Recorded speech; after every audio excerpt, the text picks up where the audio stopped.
Hello, fans of DX Engineering. It's Tuesday afternoon. That means it's time for Tuesdays with DX Engineering. And this is a show where we bring on our DX Engineering employees, some of whom you may have talked to on the phone or emailed with. Longtime DX Engineering employee George, K3GP, is with us today. Hello, George. Good afternoon, everybody. And of course, George and I are snowed in today, so it's good. It's good to have the shack at home experience. George, we want to talk Motion about detected at the front door. We want to talk about RTTY contest today, RTTY setup, and also some FT8 setup. George, when customers call in and they have questions about interfacing their HF radio to their digital logging programs, etc. What are the most common issues that somebody can have when they're setting up the digital interface between the computer and the radio? Well, one of the things that you run into, or I run into often, is are you using a relatively modern rig that has the necessary digital interfaces built in? Are you trying to use a classic radio that's working just fine but doesn't have that built in? So there you get into the issues of how do you interface if you don't have a built-in interface with your radio. That's the first thing we run into. You know, George, on that topic, there are thousands of signal link interfaces out there, right? The old signal link. And for somebody who's just getting started, I mean, should they look for a signal link, or the modern radios have all those interfaces built in, right? Yes, and occasionally I find somebody that's trying to buy a signal link for a modern radio, which is just overkill and expenditures you don't have to make.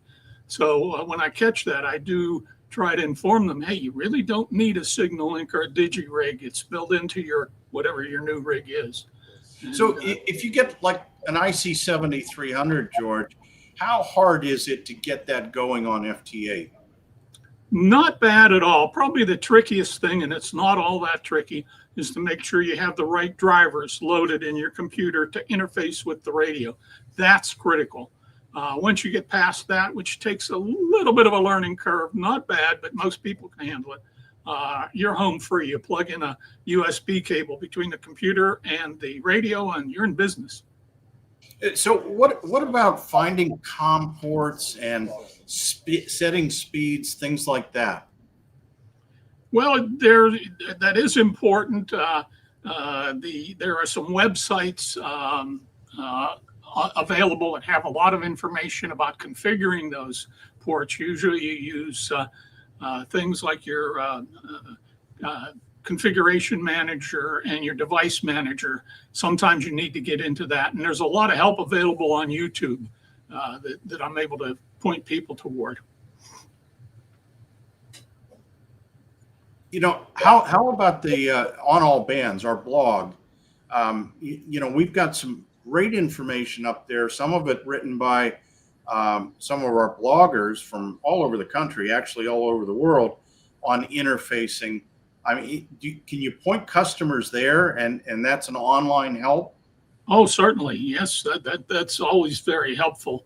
And like a lot of things on the internet, you have to take it with a slight grain of salt, because sometimes you'll find slightly conflicting information.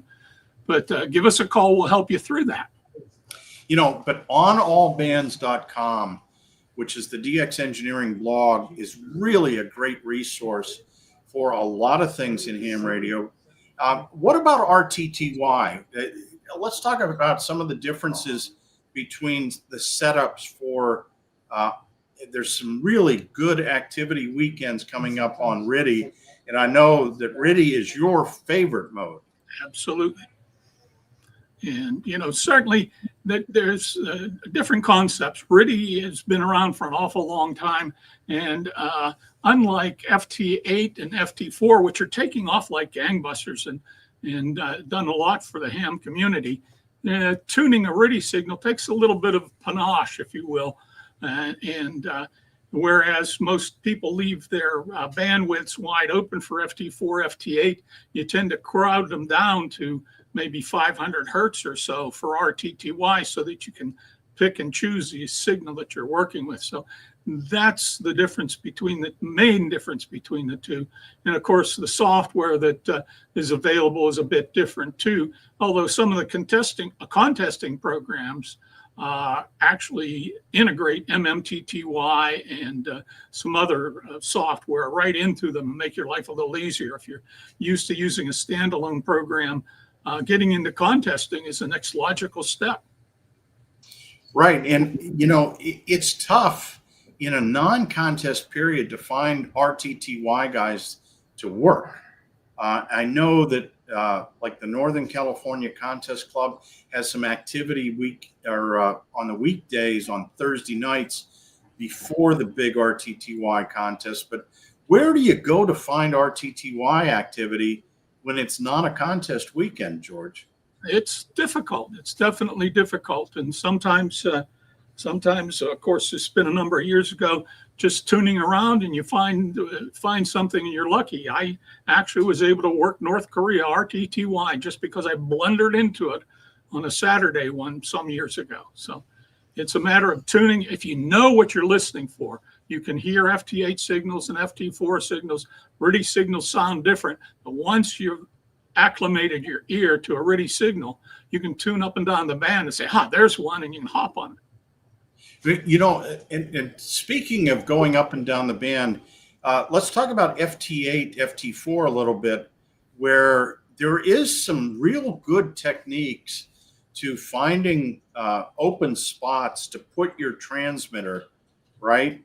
In some of these pileup situations, it's not just blindly calling on whatever, there is some real technique. What do you find, from the standpoint of the pass band, setting the wide pass bands, and how hard is that to do on some of these radios? It's not difficult. You need to know how to set that up. And the beauty of it is with the wide pass band, for instance, last night before 10 meters closed, I noticed 28 individual signals copying in the same 15-second period. Now, how do you pick where to go and transmit? Most of these programs have a waterfall, and look at the waterfall. You'll be able to find little slots that are empty and tune there. Is it really empty? Maybe not. Maybe you just can't hear it. But certainly one of the things I do if I'm after a new country is I'll try one of the spots that seems to be empty and maybe make the contact. If not, I'll move to the next one up or down wherever I can find them. And that does seem to help a lot. Don't pick a frequency where you see a big red signal that's already there. You're competing with somebody else who may even have more power than you do. Right. And then let's talk. One of the things you just talked about was in that 15-second window, sometimes it's helpful to switch between the odd and the even, right? Absolutely. So that you rotate yourself. Yeah. Generally, when I get in and I'm listening, I just leave the thing receive, and then I can figure out, okay, I'm after this particular DX station that I haven't worked before, and he's on this particular, the odd or even segment, and I choose the other one. Obviously, you don't want to be in the same segment that he's calling. Right. I want to go to the chat room here real quick, George, because we have a lot of viewers on today. We're down in Mexico at X-Ray Echo 2 Zulu Zulu. Over in Scotland, Golf Mike 0, Golf Mike November. James is on. Bob the Traveler, always watching WD8 November, Victor November. And he says FT8 is making ham radio the greatest. And it's true. I mean, with low power, not much of an antenna, you can have a lot of great success. And Kilo Tango 1 radio, Lou is on in West Virginia. He says Windows 11 drivers and settings had me scratching my head. And boy, that is true. Every one of the Windows versions, we were working on some Windows 11 issues here at the K3LR Shack today on load sharing with browsers. So all those things do matter. Those settings are really important, and there's lots of online resources. Our friend Paul, November 6 Papa Sierra Echo out in California, He enjoys all the modes, including FT8, FT4. Up in Alaska, I'm not sure who the call sign is here, but it says for rigs like the IC705, SDR control is awesome. Wireless FT8 from the iPad or iPhone, really like it. And then he's got a web link here, hamradioapps.com/SDR control for ICOM. And Rodney's on from Texas. He's running FT8 right now on a team chat, watching the DX Engineering stream. That's the advantage of FT8, is you can watch us, George, and you can be working FT8. Ira is on from Anguilla, Victor Papa 2 Echo India Hotel. Hey, I'm on 10 meters FT8 right now, J88 IHQTH. I think he's doing remote, George, with the 7300, low power and a wire antenna. Merry Christmas from Ira. And our friend Craig Clark, K1 Queen X-Ray on. Thanks for the resources. From England, it's Mike 0 Delta Sierra Kilo. And Steve, November Alpha 5 Charlie's on. He says, good afternoon, guys. Years ago, I used to do a lot of RTTY, and I got to the point where I thought I could copy some RTTY in words. And do you feel like that too, George? Absolutely. I could copy my own, could hear a RTTY signal and know it was my call sign. That's about all I could copy. That's CQ and CQ. But I tuned my ears to do that. And Adrian over in the Netherlands, Papa Echo 2 Kilo was on. He says FT4 and RTTY are great. And Gary, W9 X-Ray Tango, one of our great vendors here at DX Engineering. I've been trying to get local FT8 operators to try RTTY contesting. If you run FT8, you're 80% of the way to RTTY, and RTTY contesting can be much more fun than FT4, FT8 contesting. W8CI, Michael from down in Xenia, Ohio, says so much happening on the radio, so many modes and astonishing gear keep appearing. Brady from Pittsburgh, W3 Bravo Radio Lima. I usually run FT8 when I want to play radio, but I have to work in a meeting. That the FT8 is helpful. Computer is already out, right? I guess it's like Cyber Monday was going on, and they said the average person was at work, but spending 2 hours buying things online. So I guess they use FT8 when they're not buying things. And of course, Alaska Radio is our friend Tim, Kilo Lima 5 November Echo. Scotty, WK3N, you know Scotty, George, up there in Pymatuming. The use of the waterfall is imperative, and it's the first thing you should do. You're spot on. And of course, WK3N never sleeps, always looking for the DX. And lots of DX on FT8, George, even with a simple antenna, right? Oh, yeah, quite the case. I've been having fun for 80 and 40. I have basically wire antennas that I tend to prefer, and they've done extremely well for me on FT8 and FT4. Yeah, it's incredible what you can work with. Very simple setups, and it's very easy when you do the parks on the air activations. You know, the POTA activations can be done really quickly with just that one USB connection, George, right? Yep. And of course, the IC7300 has never been as low a price as it is right now.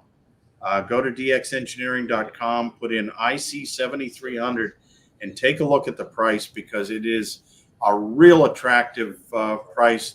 The Mark II is coming soon, but you can get an IC7300 that has almost all the features that the Mark II has for a really attractive price. George, thanks so much for being on with me today. It is great to talk about all things digital. And of course, if you didn't get your question asked, you can always write into DX Engineering at dxengineering.com, or give us a call. And Mike says, any price on the new 7300? Of course, we got the price on the new 7300.